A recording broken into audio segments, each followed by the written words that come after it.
Lições bíblicas da CPAD, quarto trimestre de 2021. Estamos estudando esse trimestre o apóstolo Paulo. Lição de número 2, Saulo de Tarso, o perseguidor. A leitura bíblica em classe de Atos, capítulo 8, versículo 1, diz assim: E também Saulo consentiu na morte de Estevão, e fez-se naquele dia uma grande perseguição contra a igreja que estava em Jerusalém. E todos foram dispersos pelas terras da Judéia e da Samaria, exceto os apóstolos. No versículo de número 3, ele vai dizer: E Saulo assolava a igreja, entrando pelas casas e arrastando homens e mulheres, e os encerrava na prisão. Atos capítulo 22, a leitura também bíblica em classe, só o versículo de número 4, por enquanto. Persegui este caminho até a morte, prendendo e metendo em prisões tanto homens como mulheres. A questão é: por que Saulo perseguia os cristãos?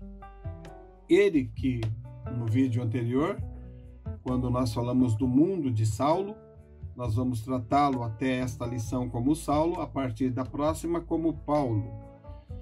E nós explicamos no final desse vídeo. Ele se apresenta como Saulo de Tarso, da Cilícia, portanto, ele tinha a cidadania romana, e também se apresenta como hebreu de Hebreu. Ele se apresenta também como fariseu de pai fariseu. Então, quem era Saulo? Era um homem instruído, um homem estudado para defender a lei judaica, a lei em que eles seguiam e acreditavam por ser a religião oficial do momento.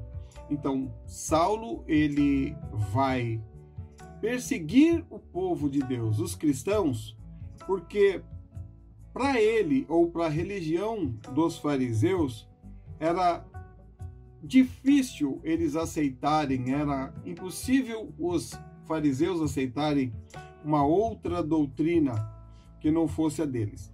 Então, para Saulo saber que um homem crucificado pudesse ser o Messias, que ele tanto havia estudado sobre ele, que os profetas falavam dele, era então uma maldição, porque o Messias que estavam pregando naqueles dias era o Messias crucificado. E não poderia ser para ele o Messias prometido pelos profetas. Então, para esse partido dos judeus, isso era um escândalo, era uma blasfêmia, era uma maldição divina.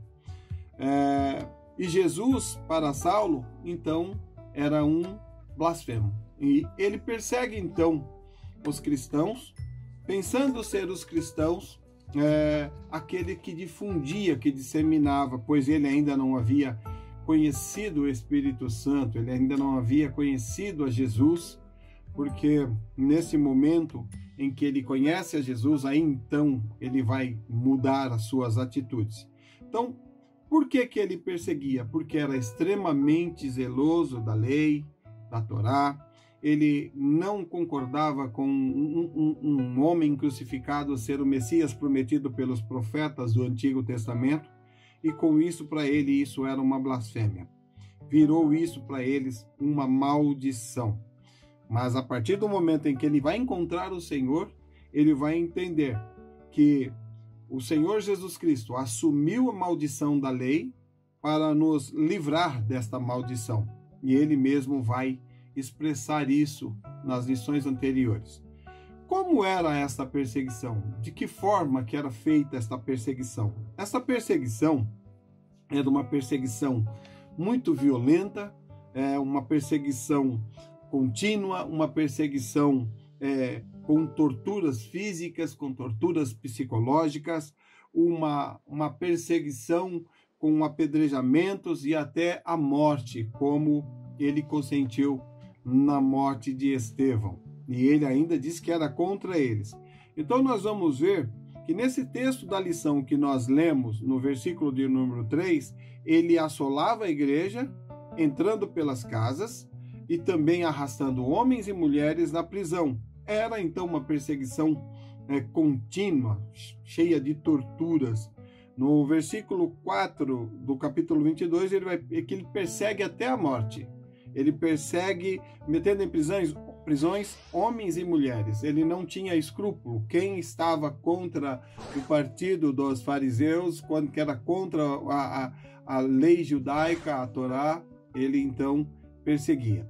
E nós vamos ver então que esta perseguição se dava pelo zelo que ele tinha pela lei, se dava por falta do conhecimento que ele tinha de Jesus.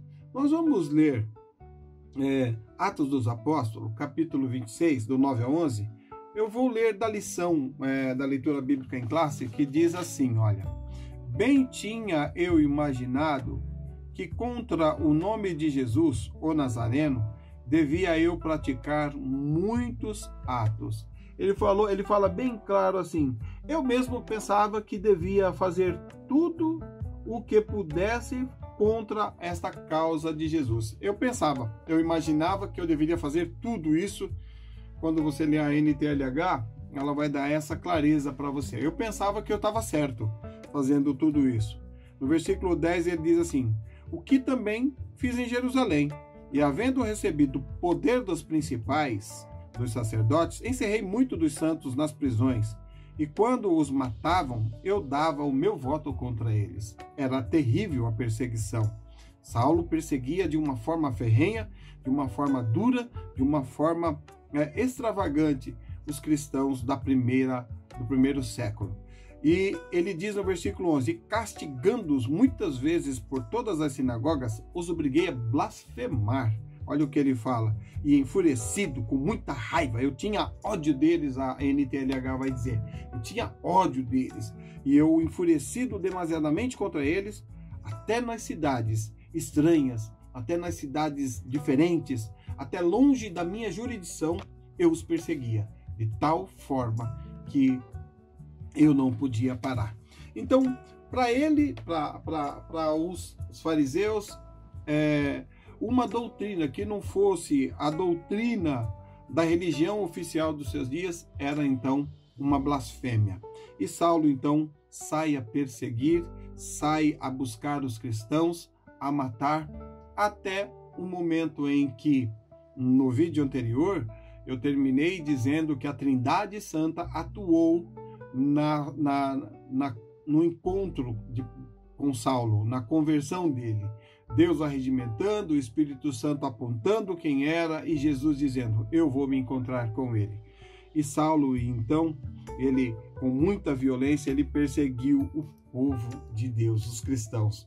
Mas quando é revelado a Ananias que ele devia orar por este homem, que Ananias não aceitava, o Senhor revela-se a Ananias e diz: esse daí é um vaso escolhido para mim, é um homem selecionado, separado. Para quê?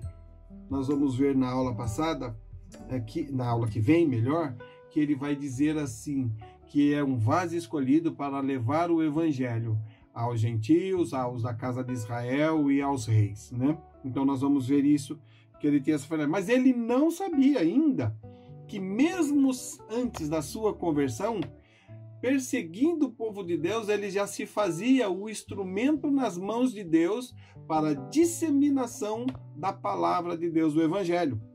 Quando ele persegue, vocês vão ver aqui no versículo de número 1 da lição do capítulo 8, que ele vai dizer assim: e todos foram dispersos pelas terras da Judéia e da Samaria. O que isso quer dizer? Que eles saíam pela Judéia e pelas terras de Samaria, e nós vamos ver também que eles chegaram a ir para Chipre e também para a Ásia Menor. Os discípulos, fugindo de Saulo, ele então se dispensaram por todas as terras e começaram a pregar aos judeus. Era esse o propósito maior de Deus, Então Saulo já era a ferramenta, já era o instrumento, já era o vaso de Deus, perseguindo os cristãos, para que assim a palavra de Deus pudesse ser disseminada, pudesse ser pregada a todos que estavam pelo caminho. E ele vai entender, na lição que vem nós vamos mostrar isso, que ele vai entender que ele foi chamado para fazer isso. Ele vai entender que o chamado dele foi para esta causa. Ele diz assim, no capítulo 1 de Gálatas, versículo 13 e 14, diz assim: porque já ouviste qual foi antigamente a minha conduta no judaísmo, como sobremaneira perseguia a igreja de Deus e a assolava. E na minha nação excedia em judaísmo, e muitos da minha cidade, sendo extremamente zelosos, excedia em judaísmo e a muitos da minha idade, sendo extremamente zeloso das tradições de meus pais. Até então que ele vai chegar, ter um encontro com o Senhor, quando numa incursão, se dirigindo à cidade de Damasco, quando ele sabe que tem alguns cristãos ali disseminando essa nova doutrina, ele então, com muito ódio, diz o texto aqui, muito enfurecido, com muita raiva, ele diz o texto, como uma fera, ele sai então para perseguir aqueles que ali em Damasco estavam. Mal sabia ele que aquele momento era o momento do encontro sobrenatural, do encontro místico com Deus, com o próprio Senhor Jesus Cristo. E ali, quando ele vai encontrar o Senhor, ele vai fazer a pergunta: Senhor, quem és? Aí Jesus disse: eu sou Jesus, a quem você persegue. Você não está perseguindo os cristãos, você não está perseguindo a minha igreja, você está perseguindo a mim. E dura coisa você tem feito.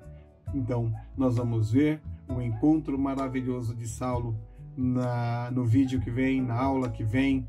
Nós estaremos falando sobre isso, que é a lição de número 3. Se você puder, por favor, dá um joinha aí, clica aí, manda para alguém, né? EBD fácil, EBD simplificada para todos. Aqui nós não falamos para mestre, falamos para pessoas simples que querem entender com mais clareza este assunto. Deus te abençoe e que nós possamos, no próximo vídeo, marcar um novo encontro.